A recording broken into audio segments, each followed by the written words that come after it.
युद्धामुळे कच्च्या तेलाच्या किमती दररोज वाढत आहेत. त्याचबरोबर आपलं रोजचं जगणंही महाग होत चाललंय.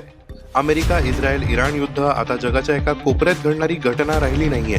तुमचा सकाळचा प्रवास ते तुमच्या ताटातलं जेवण, सगळ्याच गोष्टींना या युद्धाचा फटका बसतोय. पाहूया दैनंदिन जीवनातल्या 6 गोष्टी ज्या या युद्धामुळे दक्षिण आशियात महागल्या आहेत. पहिलं, इंधन. पेट्रोल, डिझेल, सीएनजी या सगळ्याच्या किमतीत विक्रमी वाढ होऊ लागली आहे. सध्या तरी भारतात पेट्रोल डिझेलचे दर स्थिर आहेत, पण पाकिस्तानात काही दिवसातच हे भाव 20% वाढले आहेत. तिकडे बांगलादेशात सरकारने तेलाच्या किमती तर वाढवलेल्या नाहीत, पण इंधनाचं रेशनिंग सुरू केलंय. कारसाठी दिवसाला 10 लिटर आणि बाईकसाठी 2 लिटर. लोकांच्या सोयीसाठी हा निर्णय घेतला असला तरीही यामुळे लोकांचं टेन्शनच वाढलंय आणि पेट्रोल डिझेल पंपांसमोर लोकांच्या लांबच लांब रांगा दिसतायत. दुसरं म्हणजे अन्नपदार्थ आणि खाद्यतेल. इंधनाचे दर वाढले की वाहतुकीचा खर्चही वाढतो. त्याचाच मोठा परिणाम भाज्या आणि किराणा मालावर होऊ लागतो. भारतात खाद्यतेल बहुतांशी आयात केलं जातं, त्यामुळे आत्ताच खाद्यतेलाच्या किमतीत वाढ दिसून येते. म्हणूनच सुपर मार्केट्समधून लोकांनी जास्तीचं खाद्यतेल विकत घ्यायला सुरुवात केली आहे. पाकिस्तानच्या बलुचिस्तान प्रांतात अन्नपदार्थाचे दर दुपटीने वाढले आहेत, कारण इराणसोबतचा व्यापार थांबला आहे.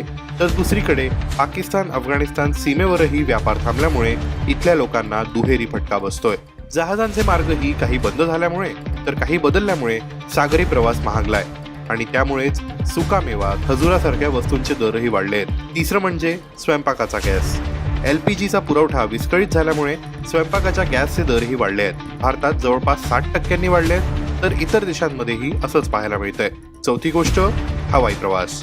दक्षिण आशियात हवाई प्रवासाचे दर वाढले आहेत. बांगलादेशमध्ये जेट इंधनाचे दर वाढवण्यात आले आहेत, तर पाकिस्तानातून आखाती देशांमध्ये स्थलांतरित मजुरांना घेऊन जाणारी शेकडो विमान उड्डाणं रद्द करण्यात आली आहेत. कारण जेव्हा मर्यादित फ्लाईट्स असतात तेव्हा मागणी पुरवठ्यापेक्षा जास्त असते, त्यामुळे तिकिटाचे दरही मोठ्या प्रमाणावर वाढतात.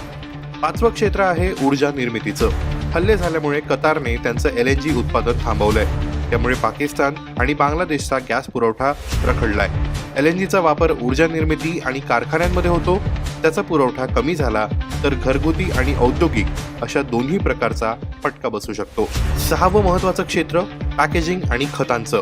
क्रूड ऑइल पासून बनणारा नॅफ्ता हा प्लास्टिक उत्पादनातला एक महत्त्वाचा घटक आहे, पण त्याचा पुरवठा सध्या कमी झाल्यामुळे पॅकेजिंगची किंमतही वाढली आहे. दुसरीकडे खतं हा सगळ्यात काळजीचा विषय आहे. युरिया आणि अमोनियासाठी आशियातले बरेचसे देश हे होर्मुझच्या सामुद्रधुनीतून येणाऱ्या जहाजांवर अवलंबून असतात. अशात परिस्थिती चिघळत असताना शेतकऱ्यांचा खतांवरचा खर्च वाढू शकतो. लावणीच्या हंगामात हे दर वाढले तर लागवडीचा परिणाम होऊन पुढच्या वर्षासाठीही दर चढे राहू शकतात.